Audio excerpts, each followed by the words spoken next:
Hi CFAS, and welcome to your AFN Sasebo Weekly Report. I'm Petty Officer Michael Sanchez. We'll bring you the top stories of the week from around base and keep you up to date with the latest events and command information. When a U.S. Navy ship is out to sea, her crew must be able to respond to potential disasters. Petty Officer Jeremy Graham tells us how one group of students has learned to handle these underway emergencies. A training team from Surface Warfare Officer School, Learning Site Yokosuka, is teaching Fleet Activities Sasebo sailors how to deal with shipboard fires, a crucial skill for when the ship is underway. It's very important because when you're going out to sea, you are the first responder. You have to put out the fires, nobody else other than yourself. So you have to be familiar with all the spaces around your ship and all the firefighting equipment. The instructors are teaching skills that can save lives when out to sea, but can be difficult to master. I use patience because it takes time to learn a few things, so I have to practice that. If I can get students to learn how to combat fires and be comfortable, then I feel like I've done my job. Teaching these skills requires a commitment to excellence, and these instructors demand it from their students. But they don't just hold their shipmates' feet to the fire. They step right in with them. Well, you heard the students earlier where they were screaming and cheering as you see a ball of fire shooting out, and you know that they're in there fighting a fire, and the instructors are there helping the students, and you know that's the best part of instructing is the students are enjoying themselves. I love being an instructor. Petty Officer Jeremy Graham, Fleet Activities, Sasebo, Japan. For continued coverage of this SWAS course in the coming weeks, stay tuned to AFN Sasebo. Transitioning to your next command can be a stressful process. With packing out your personal property and unexpected costs, there can be a lot to deal with. If you're PCSing in the near future, make sure to sign up for the Smooth Move workshop brought to you by the Fleet and Family Support Center.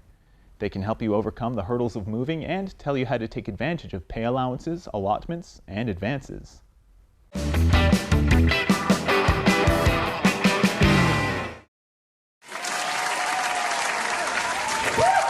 How's the workout? Oh yeah, I was gonna meet you there, but yeah, probably too late now. Don't worry, the CFAS gym has 24-hour access now. Oh, how convenient. There he is. Have a good workout, buddy. Go through the side door, and don't forget to wipe down your equipment after. Eye problems? No problem. The Base Eye Clinic is now open for services. If you need to see the eye doctor, call the CFAS medical appointment line today. At Fleet Activities Sasebo, the Religious Ministries Department helps everyone, either during a crisis or through community service. Seaman Christina Coffey finds out how one sailor helps accomplish this mission. A military chaplain's job is to ensure troops have sturdy spiritual support. At Fleet Activities Sasebo, religious program specialist Seaman Caleb Burrell's job is to aid chaplains so they can better focus on supporting the community. Chapel, RPS and Burrell speaking. How can I help you, sir, ma'am? The personality that works best for me is just having that open mind, free to do anything for anyone. It's not your fault, it's our fault. My favorite part about being RP, I would have to say, is serving the sailors. They know that they can come to me at any time during the day, either in a uniform, out of uniform. Burrell has been here just over a year, but has been dedicated since day one. I love what I do. I wouldn't trade another job for it. I'm an RP. Seaman Christina Coffey, Fleet Activities Sasebo, Japan.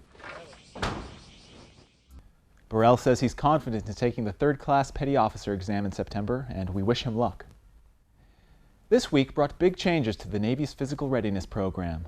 The maximum amount of PRT failures for sailors has been changed from 3 and 4 years to 2 and 3. BCA will now be calculated differently, and the new Navy body fat percentage standards will be based on a graduated scale that increases with a sailor's age. For a more detailed description of these changes, check out NavAdmin 178/15 or go to Navy.mil. New baby on the way? That means diapers. Baby food. More diapers? More diapers? Then later on, what about daycare? What about a car? What about college? How are you supposed to save enough? Babies can't budget. But you can learn how with the Budget for Baby program hosted by the Navy Marine Corps Relief Society, or NMCRS. You can find them on the second floor of the CEC or call their number for more info. You're ready in case of an emergency. You've seen the training, read through the guidelines, and made your own emergency kit. You're prepared. But are you as prepared as you think you are? Did you know while here in Sasebo, an American digital radio won't pick up the correct emergency signal? It has to be an analog radio, so you can tune in manually, like so. T-Core 3 is in effect for the Sasebo area. The Japanese radio will work for the local signal, but as far as American-made, you have to go with analog. Now you know, and now you're prepared. It happens every day like clockwork, but its significance is often overlooked. We give you a closer look at one of the military's most common ceremonies. For 172 years, colors has been a daily occurrence on U.S. Navy ships and installations.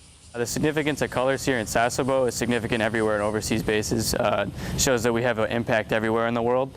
It shows that the American flag will never fall no matter where you are. In 1843, the tradition was borrowed from the British flag-raising ceremony and adopted across all U.S. military branches.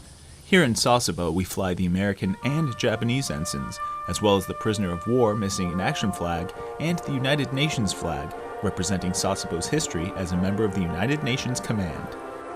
Colors is a good experience to have just because you learn the customs and courtesies. I know that in the fleet we don't usually march or do any of the stuff that you usually did in boot camp, but when you actually get out into the fleet, doing colors shows you a little bit of what you learned in boot camp, saluting and everything like that. By participating in the colors ceremony or paying courtesy with a salute, Americans and our Japanese hosts are given a moment to reflect on national pride and reestablish our connection as part of a long and rich history. Petty Officer Michael Sanchez, Fleet Activities Sasebo, Japan. While morning colors occurs daily at 0800, evening colors varies slightly every day based on the time of the setting sun. We hope you've enjoyed watching your shipmates in action. From all of us here at American Forces Network Sasebo, have a great day.